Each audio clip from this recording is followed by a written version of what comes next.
이사야서 22장 1절에서 14절의 본문입니다. 오늘은 8월 8일 토요일입니다. 매일 묵상 성경 나눔입니다. 본문을 읽겠습니다. 환상의 골짜기에 관한 경고라. 내가 지붕에 올라감은 어찌함인고 소란하며 떠들던 성 즐거워하던 고울이여, 너의 죽임을 당하는 자들은 칼에 죽은 것도 아니요 전쟁에 사망한 것도 아니라 너의 간원들도 다 함께 도망하였다가 화를 벌이고 결박을 당하였고 너의 멀리 도망한 자들도 발견되어 다 함께 결박을 당하였도다.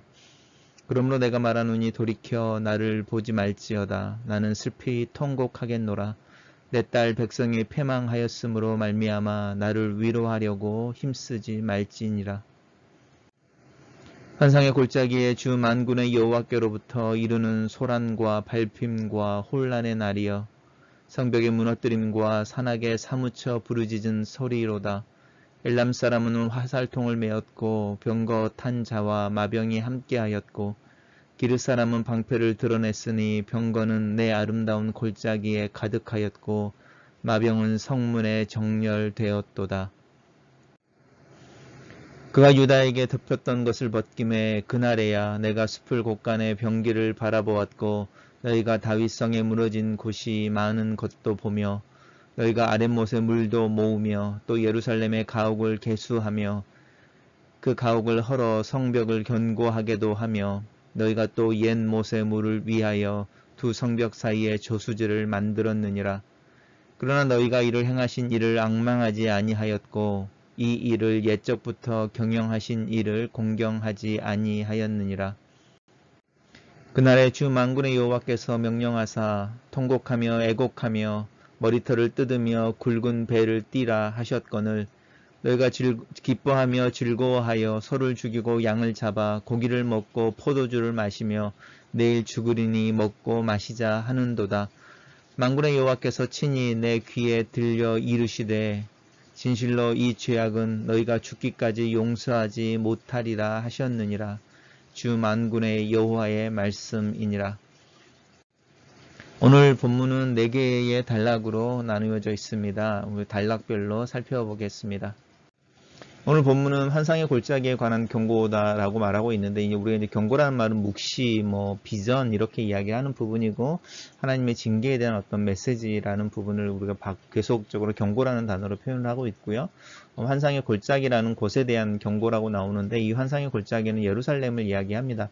원래 예루살렘은 시온산, 그래서 산을 이야기하는데 산이란 말 대신에 이제 골짜기니까 반대의 경우를 이야기하고 있는 거죠.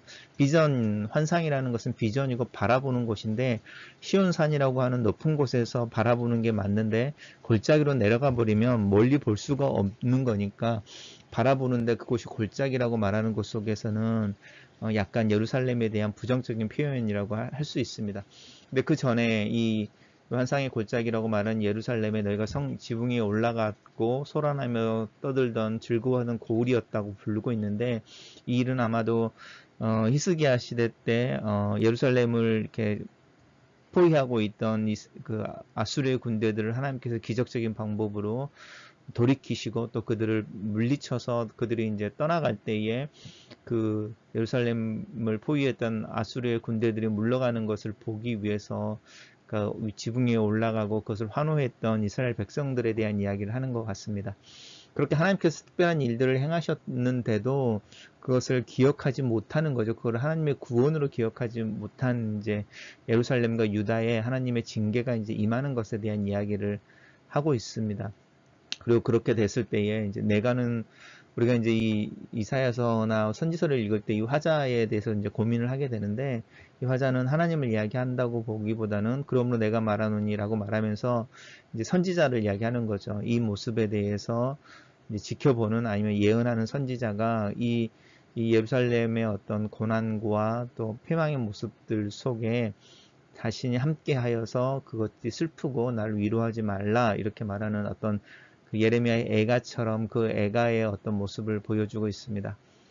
저는 첫 번째 단락을 하나님의 구원을 알아차리지 못했던 예루살렘은 결국 하나님의 징계를 받게 된다 이렇게 정리했습니다. 두 번째 단락인데요. 다시 이제 환상의 골짜기에 대한 이야기를 나오는데, 이 환상의 골짜기는 이제 예루살렘을 말한다고 이야기를 했으니까요. 결국 유다에 임하는 어떤 재앙이 결국 하나님의 징계의 방법으로 온다. 그래서 하나님이 막대기로 사용하고 있는 어떤 군대에 의해서인데, 그 군대가 이제 여기서 표현되는 것은 엘람 사람과 기르 사람이라고 나오는데, 우리 어제 본문 혹시 보시면 그 바벨론에 대한 패망을 경고를 이야기할 때 거기에 나왔던 사람들이 엘람 사람이었거든요. 기억나실지 모르겠습니다. 근데 그 엘람이라고 하는 부분하고 근데 이제 메데라고 하는 부분인데요. 이 엘람은 아마 바사, 우리가 이제 그 바벨론을 멸망시킨 페르시아가 메데와 바사라고 말하는 두 나라가 이제 핵심이 되어진 또 다른 제국인데, 이제 우리가 이제 잘 알고 있는 것 중에 오해하는 것 중에 하나가 뭐냐면, 아수르 제국이 멸망할 때 바벨론은 없었는데 신흥 제국으로 이렇게 등장을 해서 바벨론을 멸망시켰다든지, 또 바벨론이 아수르를 멸망시킬 때에 바벨론이 뭐 진짜로 이렇게 전혀 아수르와는 다른 어떤 제국으로 등장해서 아수르를 멸망시켰다 이렇게 생각하는 경향이 있는데, 그렇지 않고요. 이제 작은 부족이나 작은 국가들이 복속되어져서 아수르라는 제국을 이루고 있다가 이제 그때 이제 핵심이 되었던 사람들이 아수르 사람들인 거죠. 근데 이제 그 아수르의 세력이 악화되어질 때 아수르 제국을 이뤘던 편입되어졌던 복속되어졌던 민족들 중에 바벨론이라고 하는 이제 어떤 나라가 득세하면서 이제 아수르를 무너뜨리면서 바벨론 제국을 만들게 되는 거고, 또 그 바벨론 제국 안에 이제 여러 가지 이민족들이 모여져 있는데 그 중에 메데라고 말하는 메디아와 또 이 바사라고 말하는 이제 페르시아인데요. 이제 그 부족들이나 이런 그 국가가 득세하면서 이제 페르시아라는 제국을 만들고 바벨론을 이제 정복하게 되어지고, 이렇게 막 오버랩 되어져 있는 부분들을 보셔야 합니다. 그래서 제국이라고 하는 것들이 여러 개의 작은 국가들이 퍼즐처럼 만들어지면서 제국이 일어나고 무너지고, 이제 이런 모습들을 기억을 하시면 아수르와 바벨론은 오버랩 되어 있고, 또 아수르와 페르시아도 오버랩 되어 있다. 이것을 이제 기억하면 오늘 본문 이야기를 하는데 좀 더 이해할 수 있습니다. 그래서 이제 이 엘람 사람과 기르 사람 이렇게 말할 때에 이미 이 바사와 메데라고 말하는 두 나라가 이 바벨론 때에, 아니면 이제 바벨론 때에 이미 핵심 제국으로 이제 군대 안에 형성되어져 있다, 이런 이야기들을 사실 하고 있습니다. 그래서 이 엘람 사람들은 특별히 이제 그 활을 쏘는 병사들이 이제 핵심이었고, 병거탄 자들과 마병이니까 기병대인 거고요. 방패를 드러내는 것은 우리가 말하는 육군이라고 말하는 보병이고, 이제 이런 이야기들 하는 거죠. 결국 이제 전쟁에 이야기하는 군대들이 예루살렘을 다시 둘러싸는 거죠. 우리가 앞에 봤던 첫 번째 단락에서 지붕에 올라가서 아수르의 군대, 사네립의 군대가 물러가는 것을 환호했던 그 이스라엘 백성들 안에 하나님께 돌아오지 못하고 하나님을 기억하지 못하고 하나님의 은혜로 인식하지 못하는 그 예루살렘의 또 다른 동일한 형태의 더 강한 군대의 모습으로 하나님의 징계가 임하는 모습에 대해서 이야기를 하고 있습니다. 두 번째 단락을 저는 하나님의 징계가 예루살렘에 이루어지는 날에 예루살렘은 적군에 둘러싸인 풍전등화와 같이 될 거다, 이렇게 정리를 했습니다.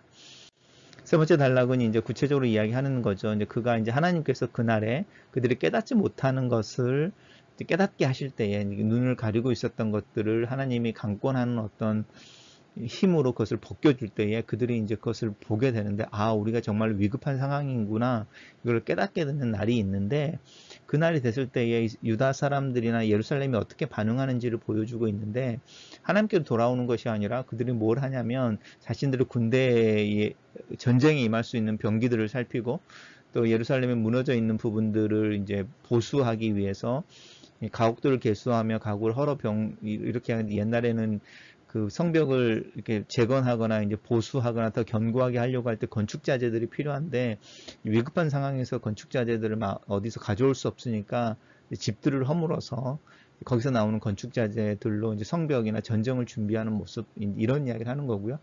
또 예루살렘 성 자체가 이제 언덕 위에 있었으니까 항상 문제가 됐던 게 물인 거죠. 만약 포위가 되어졌을 때 물을 기르러 내려올 수 없으니 골짜기로 내려올 수 없을 때 물의 문제가 많이 생기니까요. 그래서 히스기야만 하더라도 사내립이 돌아간 후에 히스기야가 20년이 넘게 했던 일 중에 하나가 무엇이냐면 지하수로를 뚫어서 예루살렘 밖에 있던 연못에서 나는 물을 끌어들이는 거죠. 지금도 예루살렘에 가면 그 여호수아의 수로가 남아 있거든, 히스기야의 수로가 남아 있거든요. 이제 이런 전쟁 준비를 하는 거죠. 근데 이제 하나님께서 하시는 이야기는 뭐냐면, 그런데 너희가 이제 그렇게 너희들 스스로 너희들의 미래 또 전쟁에서 준비하려고 하는 그 모습보다 더 중요한 게 있는데, 그 전쟁이 왜 오는지 또 무엇 때문에 오는지를 기억해야 된다는 거죠. 그래서 옛날부터 이 일들을 경영하신 하나님, 그리고 이 일을 행하셨던 하나님, 그리고 그 전에 히스기야 때에 사실은 아수르의 군대를 물리쳤던 하나님을 기억하고 돌아와야 하지 않느냐, 이제 이런 이야기를 하는 거죠. 세 번째 단락을 저는 이렇게 요약을 했습니다. 예루살렘이 자신의 위급함을 깨달았을 때 그들은 하나님께 돌아오는 것이 아니라 자신들의 힘과 계획을 더 의지했다. 그리고 이제 마지막 단락인데요. 마지막 단락에서는 이제 그 부분을 좀 더 묘사하고 있는 것 같습니다. 그렇게 하나님께서 그렇게 하시는 날에 사실은 하나님께서 원하는 거는 뭐냐면 회개인 거죠. 굵은 배를 띈다, 또 머리털을 뜯는다, 통곡하고 왜곡한다, 이런 이야기들이 이제 하나님 앞에 돌아오고 금식하거나 회개하는 걸 요청하고 있는데, 그들은 뭐라고 말하냐면 하나님께 돌아오기보다는 이제 오히려요, 잔치를 베풀고 오늘 내일 죽으리니 오늘 먹고 마시자, 이렇게 말하는 굉장히 영적으로 무기력하고 또 하나님 앞에서 오히려 굉장히 오만한 모습을 보이고요. 결국은 이제 그 모습들에 대해서 하나님께서 이제 더 이상 희망은 없어라고 말하는 모습이 이제 마지막 단락에 있습니다. 저는 이 단락을 예루살렘은 회개를 요청하는 하나님의 명령을 거부하고 오히려 하나님을 조롱했다, 이렇게 정리해 봤습니다. 묵상 포인트입니다.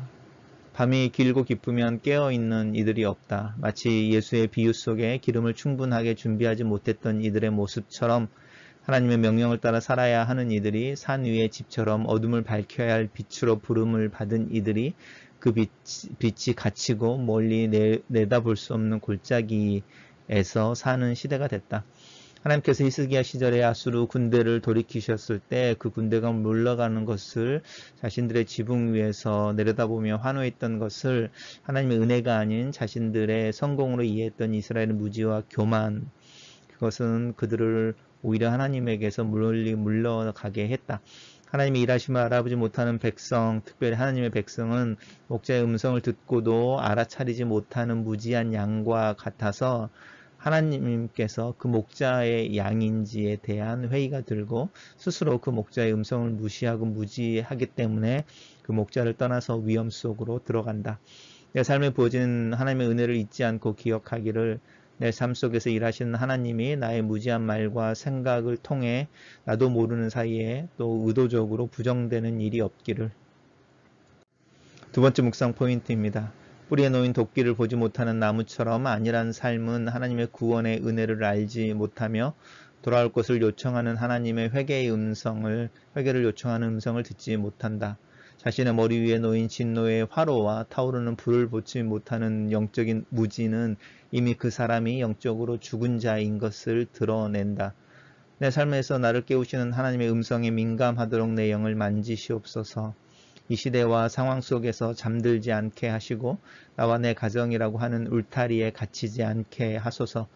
하나님의 일을 보게 하시고 하나님의 경고의 메시지와 다가오시는 발걸음을 들을 수 있도록 깨어있는 자로 이 시대를 살게 하소서. 이 시대를 깨우고 하나님께 돌아올 것을 요청하시는 하나님의 긴박한 소리를 들을 수 있도록 내 영을 고치시고 내 안에 정직하고 깨끗한 영을 창조하소서. 세 번째 묵상 포인트입니다. 죄악의 잔이 넘칠 때에 회개는 가장 어려운 일이 된다. 회개의 필요성을 느끼지 못할 정도로 죄악의 술에 취해버리는 밤이면 하나님을 향해 스스로 결코 돌아설 수 없게 된다. 인간의 교만은 하루아침에 만들어지는 것이 아니다. 오랜 습관과 반복이 영적인 죽음을 가져오며 이 죽음은 하나님을 향하여 돌아설 수 없게 만든다.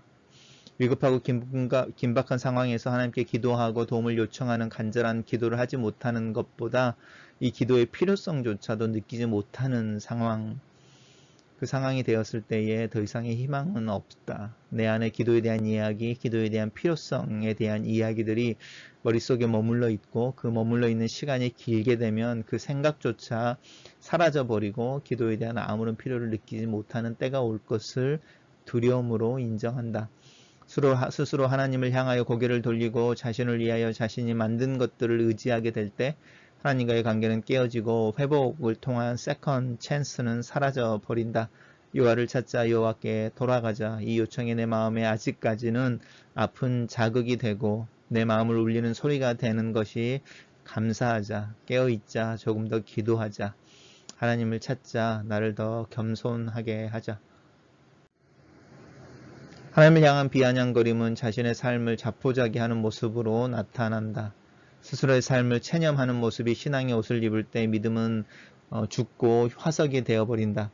예루살렘 성전을 열고 예물을 자랑한 히스기야에게 하나님의 징계와 회개의 메시지가 전달되어졌을 때에 하나님의 징계가 자신의 생애에 이루어지지 않는 것에 대해 감사하고 만족해버리는 영적인 무기력이나 엘리 제사장에게 사무엘을 통하여 그 두 아들과 이스라엘에 대한 심판의 메시지가 전달되었을 때에 하나님께 회개하며 하나님의 계획이 또 생각이 바뀌시기를 요청하는 것이 아니라 하나님의 뜻대로 이루어질지어다 라고 말하는 모습은 위장된 불신앙의 모습이다. 내 안에 이런 영적인 무기력감이 있는지 돌아본다. 믿음을 핑계로 오히려 하나님을 기대하지 않고 스스로 포기해버리는 신앙의 모습은 없는지. 글로 쓰는 기도입니다. 영적으로 무감각해진 시대에 하나님을 향하여 민감하고 세밀한 음성에 반응할 줄 아는 영적인 감각을 허락하소서. 밤이 길고 깊지만 잠들어 있지 않게 하시고 잠깐이라도 잠깐 잠에 들어도 하나님의 소리에, 주님의 소리에 잠에서 깨어나는 영적인 민감함을 허락하소서. 과거에 행하셨던 하나님의 은혜를 기억하게 하시고 내 스스로의 말과 행동으로 내 과거의 열정과 헌신을 부정하지 않게 하소서. 어제 하나님이 오늘도 일하고 계시는 것을 믿습니다. 내 삶이 하나님이 일하시고 경영하시는 계획 속에 있게 하시고 나도 내 안에 나도 모르는 영적인 무기력감과 불신앙의 나태로부터 벗어나도록 나를 가르치시고 살펴주옵소서.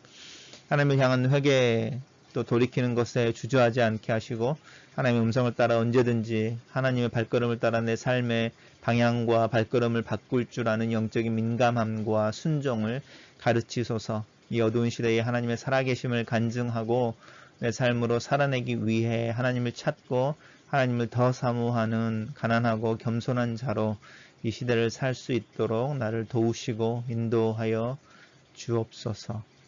아멘.